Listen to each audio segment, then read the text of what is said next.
Somos 5 chicas.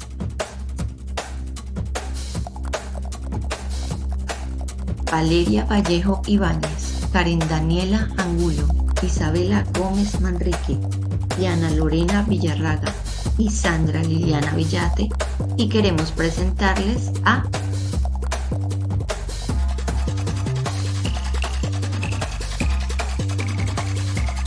el principio protector.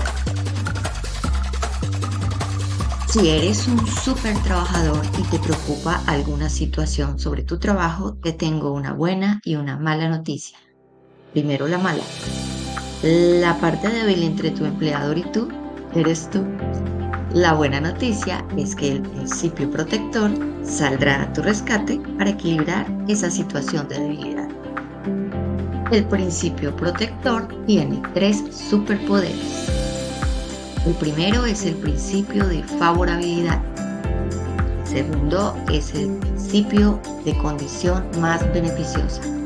Y el tercero es el principio indubio pro operario.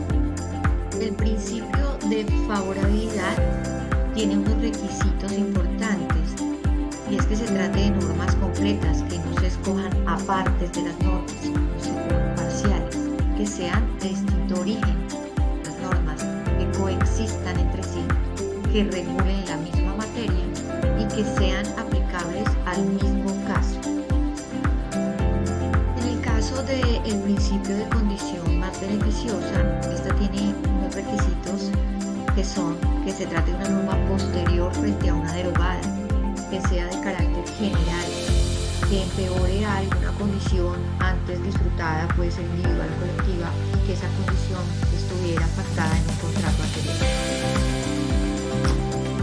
El principio indubio pro operario es usado por el juez cuando una norma tiene varias interpretaciones, de manera que no se sabe cuál elegir. El juez deberá hacer uso de la hermenéutica y elegir la interpretación que mejor favorezca al trabajador. Este principio se encuentra en el artículo 53 de la Constitución y no se puede aplicar a normas procesales. A continuación se expondrá un ejemplo jurisprudencial sobre el principio de favorabilidad. La señora Gloria Estela García Tamara y el señor Manuel Gustavo González Grillo solicitaron el reconocimiento de su pensión de vejez al Instituto de Seguros Sociales, a lo que la entidad le respondió negando su petición, argumentando que al analizar las leyes aplicables a sus situaciones no era posible el reconocimiento, dado que los demandantes no cumplían con los requisitos señalados. Así que decide interponer recurso de tutela al considerar vulnerados los derechos fundamentales de debido proceso, la igualdad, mínimo vital, seguridad social y vida digna. La entidad consideraba que a los demandantes no cumplir con los requisitos del artículo 36 de la Ley 100 del 93 se aplicaba la Ley 797 de 2003, ya que esta modifica la Ley 100. El 14 de julio del 2011, la Corte Constitucional, en desarrollo del principio de favorabilidad, le reconoció a la señora Gloria y al señor Manuel la pensión del régimen transitorio consagrado en el artículo 36 de la Ley 100 del 93. Un ejemplo del principio indubio pro operario puede ser el caso de Carlos. Carlos es un trabajador que ha sido despedido por su empleador. Este se dirige a la autoridad laboral competente para recibir ayuda.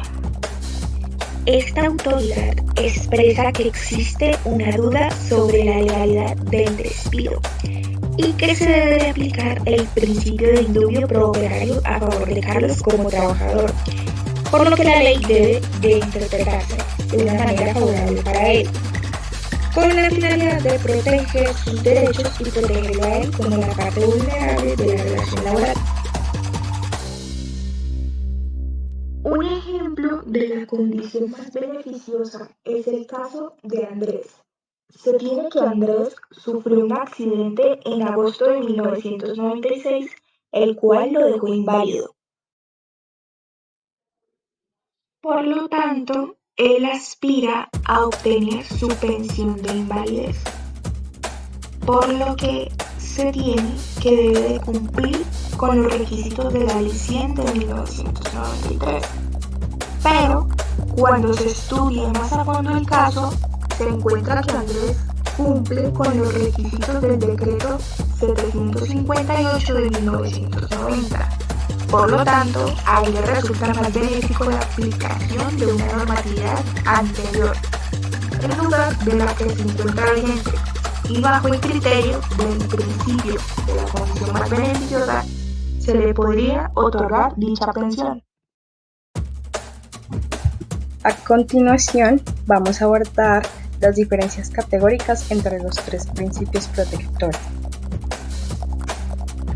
El principio indubio pro operario se aplica para resolver las dudas o interpretaciones ambiguas de las normas laborales a favor del trabajador. Este principio se refiere a una sola norma con varias interpretaciones y como no se encuentra legalmente establecido en el Código Sustantivo del Trabajo, su desarrollo es jurisprudencial por la Sala Laboral de la Corte Suprema de Justicia. El principio de favorabilidad se debe aplicar de manera inescindible la norma más favorable al trabajador en caso de conflicto entre dos o más normas laborales vigentes que regulen un mismo asunto. A diferencia del indubio pro operario, este se refiere a varias normas en conflicto y este principio sí se encuentra establecido en el artículo 21 del Código Sustantivo del Trabajo. El principio de la condición más beneficiosa, a diferencia de los demás principios, protege las condiciones laborales adquiridas por el trabajador y no pueden ser modificadas por el empleador sin el consentimiento del trabajador.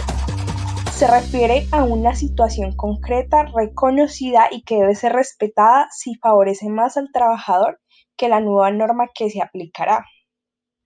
Y este principio no se encuentra establecido en forma explícita en el ordenamiento y por este motivo la jurisprudencia ha desarrollado su base científica en el sistema jurídico laboral.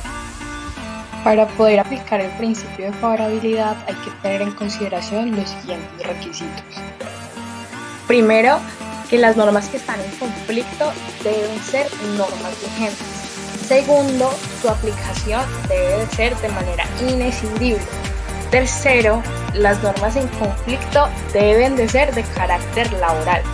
Cuarto, en el criterio de aplicación prevalece el criterio jurídico sobre el económico. Y quinto, las normas pueden ser de diverso rango. Como ya les decía anteriormente, en el primer requisito, las normas que están en conflicto o en duda de cuál deba aplicarse para favorecer al trabajador tienen que estar vigentes, lo que significa entonces que no hay posibilidad de aplicar normas derogadas así una de ellas favorezca al trabajador. El segundo criterio es que la norma más favorable debe aplicarse de manera inescindible. Esto quiere decir que la norma que resulte más benéfica al trabajador tiene que adoptarse de manera integral, sin que se pueda aplicar de manera parcial. Por ejemplo, no se podría escoger una parte de una norma de la convención colectiva y la otra parte del Código Sustantivo del Trabajo para aplicarla, ya que esto violaría el principio de inescindibilidad. El tercer criterio es que las normas en conflicto deben de ser estrictamente de naturaleza laboral. La Sala Laboral de la Corte Suprema de Justicia ha sido reiterativa frente a la imposibilidad de aplicar el principio de favorabilidad a normas que no sean de carácter laboral. El cuarto requisito es que en el criterio de aplicación del principio de favorabilidad, para determinar en un conflicto cuál es la norma más favorable, es necesario precisar lo que se entiende por favorabilidad, teniendo siempre como base que el criterio prevalente debe de ser el jurídico sobre el económico. Y el último requisito establece que en materia del principio de favorabilidad no va a prevalecer la norma superior en caso de conflictos entre normas de diverso rango, como si ocurre en la teoría del derecho general, que prevalece la norma superior, pero en este caso no. Al contrario, la norma que resulte más favorable al trabajador será la elegida sin importar su rango y deberá aplicarse de manera inescindible. Para que se aplique el principio de indubio pro operario, se deben tener en cuenta al menos estas tres consideraciones. Primero, que se trate de un hecho concreto donde un trabajador sufra una violación a sus derechos laborales. Segundo, que se trate de una misma norma. Tercero, que admita esta norma dos o más interpretaciones. Respecto a la aplicación del principio de la condición más beneficiosa, este establece que ante la aparición de una norma laboral que por su naturaleza jurídica pueda desmejorar las condiciones ya establecidas en una norma anterior, se tendrá que aplicar la que traiga mayores beneficios al trabajador. Esto para proteger los derechos consolidados y los que están